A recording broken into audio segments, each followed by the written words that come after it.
Hey everyone! Today's episode is an absolute news hurricane.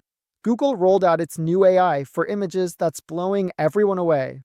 OpenAI taught its GPT chat to work in teams, and Gemini gaslit a famous expert so hard it became a meme.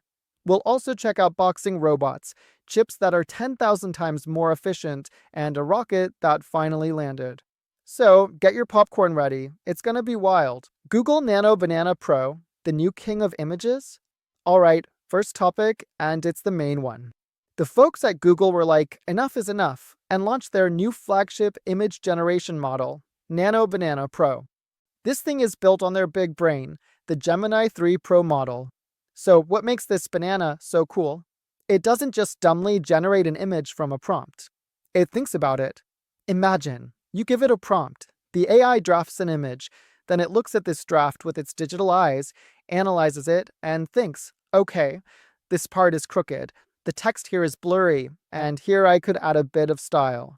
And it does this several times in a loop until it creates a masterpiece. A special emphasis was placed on text. Finally, because how did all these neural networks write before?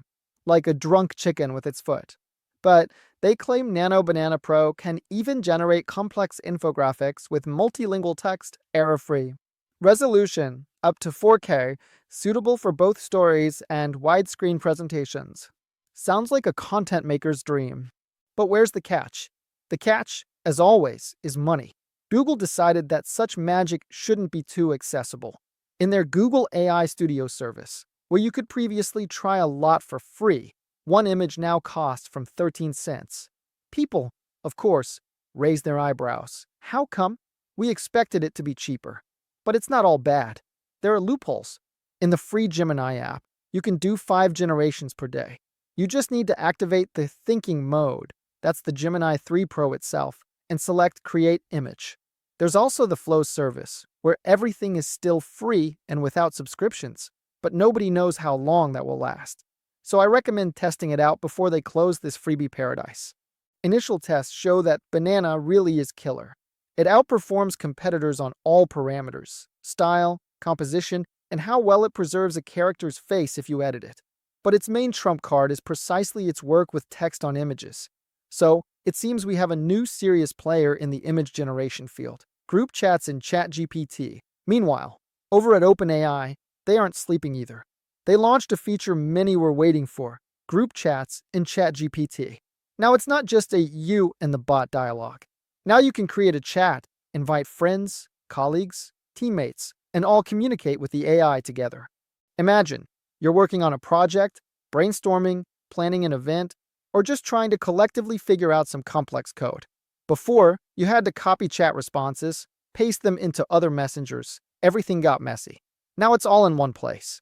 All participants see the shared history, can upload files, and the AI responds considering the context of the entire conversation, not just the last message.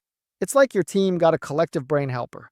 The best part is that the feature is available to almost everyone on the free tier, Plus, and Pro. No need to download separate apps or buy expensive enterprise licenses. It's all right here, in the familiar chat. You just create a new conversation and add people.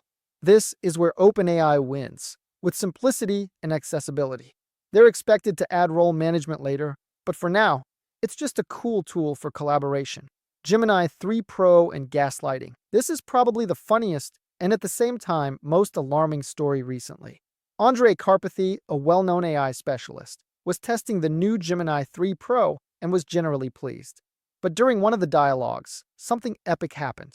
Karpathy wrote that it was the end of 2025, to which the AI confidently stated, "No, you are mistaken. It is currently 2024. Andre, of course, was surprised and started showing the model screenshots of news and search results with 2025 dates. And Gemini responded, "These are all AI-generated fakes. Real gaslighting in the style of, no, dear, you imagined it. You're just tired." In the end, the explanation turned out to be simple. The AI's internet access was simply turned off. When Karpathy turned it on, the model checked everything itself, found the current data, and apologized. But the problem, it turns out, is deeper. Even with search enabled, Gemini 3 Pro sometimes spouts nonsense. It searches for recent facts on Google, but then mixes them with old knowledge from its base, where the data is mainly up to the end of 2024. There was a case where it was asked to make a presentation about the Google versus Epic court case. The slides turned out beautiful, but the information inside was partially outdated, relevant for 2024. So the moral of the story is, don't take the AI's word for it, especially on recent and controversial topics. Always double-check the facts. It's still learning. ChatGPT and mental health support. The AI felt your pain. This is a very important and cool update from OpenAI. They made it so that ChatGPT can now help in emotionally difficult situations. If the model notices signs of severe stress, anxiety, or burnout in your message, it can offer with one click to connect you to a real crisis support line. This isn't just a Google a psychologist link. It's a direct redirect to the Throatline service, an OpenAI partner, where live specialists are on duty. Communication is anonymous and confidential, available 24/7 via phone, text, or online chat. The most important thing, OpenAI isn't grazing on your data here. The conversation happens directly between you and the support service. The company doesn't see or store it. They've removed the responsibility from the AI for solving deep psychological problems and transferred it to trained people. They've also upgraded the model itself to better recognize emotional signals and gently guide a person toward help. A very responsible and humane step. Blue Origin and New Glenn. SpaceX has a rival. News for all space fans. Jeff Bezos' private company Blue Origin has finally done what we've been waiting for years.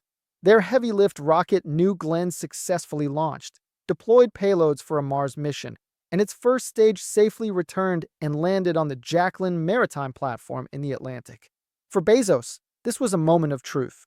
For almost a decade, everyone watched SpaceX's Elon Musk and his returning Falcon 9s, while Blue Origin was always in the process. Now we can say, there are two players in the arena. SpaceX's monopoly has turned into a duopoly, and that means competition will skyrocket, literally. The rocket itself is a monster, almost 100 meters tall. The engineering solutions are interesting. It has 6 landing legs. Falcon 9 has 4, which deploy not on pneumatics, but under their own weight just before touchdown. And its payload capacity is huge. One such rocket can replace 2 Angara, A5 launches, or a whole 6 Soyuz launches. And it's reusable. The Jacqueline platform it landed on is also a technological marvel. It was built in Romania and France, and during the landing, there was absolutely no one on it. It was controlled remotely from another ship. Futuristic, robot boxing, sci-fi became reality, guys. This looks like a scene from Iron Man or Real Steel. A boxing tournament for humanoid robots was held in the US. Yes, you heard right. It's not people entering the ring, but machines of human height, controlled by professional boxers. It turns out to be a hybrid of live sport and cyber competition. The robot throws punches, dodges, moves, and the human operator makes tactical decisions. The spectacle is unreal. Bright lights, commentators, a crowd of fans with phones, a full cybersports atmosphere. For now, it's more of a show than a serious championship, but the interest is huge. The organizers are experimenting with both sports and technology. And honestly, I can already imagine us watching such fights in the evenings instead of regular boxing in a couple of years.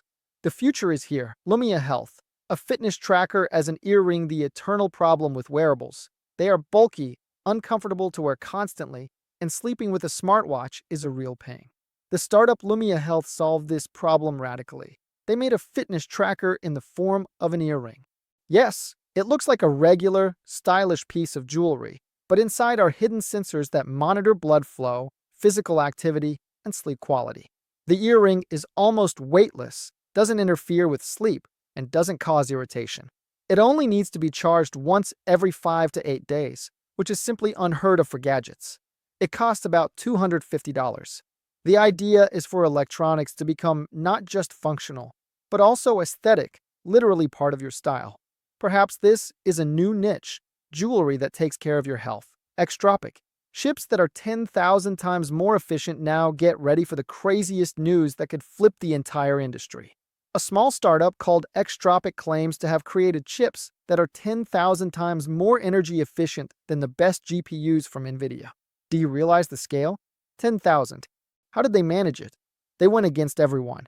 Classical computers have been fighting thermal noise for decades, those random vibrations of atoms and molecules. They spend a ton of energy on cooling so this noise doesn't interfere with computations. Extropic said, "What if we don't fight the noise, but use its power for computations?" So they invented the p-bit, probabilistic bit. If a regular bit is a 0 or a 1, like a switch, then a p-bit is like a coin where you can set the probability of heads or tails. And it naturally jitters between states using natural thermal noise. By putting millions of such p-bits together, they get a thermodynamic computing unit, TCU. It doesn't work like a processor, but as a collective of elements that together roll down to the most probable answer. And modern generative AIs, like GPT or Midjourney, essentially do just that. They look for the most probable answer from millions of options. On primitive tasks, small black and white images, their simulation showed that very 10,000-fold superiority in energy consumption. Independent experts have already confirmed the calculations. But it's important to understand. For now, this is just a proof of concept. Their real chip prototype is like the Wright brothers' first airplane. For this to become a mass technology, they'll have to reinvent almost all of computer science, write new algorithms, create new programming languages. The industry, which has invested trillions in regular GPUs, won't give up without a fight. But if they succeed, it will change everything. Powerful AI could work right in your phone without the cloud.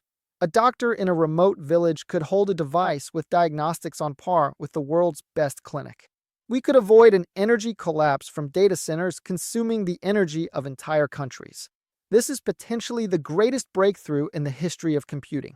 Extropic is worth watching. Manus, browser operator, an AI assistant that does everything for you, and the last piece of news for those who want to automate their computer routine. The company Manus introduced the browser operator extension. This thing turns your browser, Chrome, or Edge into a full-fledged robot assistant. It can independently navigate pages, click buttons, fill out forms, work with CRM systems. You just set a task, and it executes it, and you see all its actions on the screen in real time. If something goes wrong, you can stop it at any moment and take control yourself. All its steps are recorded for reporting. For now, the extension is in beta and available to paid users from $40 per month. But the idea is very promising, having your personal automator right in the browser. Well, folks, that was a packed episode. From gaslighting AI to boxing robots and chips from the future. What do you think of the news? Which one blew your mind the most? Write in the comments. If you found it interesting, don't forget to like this video and subscribe to the channel. We always have only the juiciest and most relevant stuff here.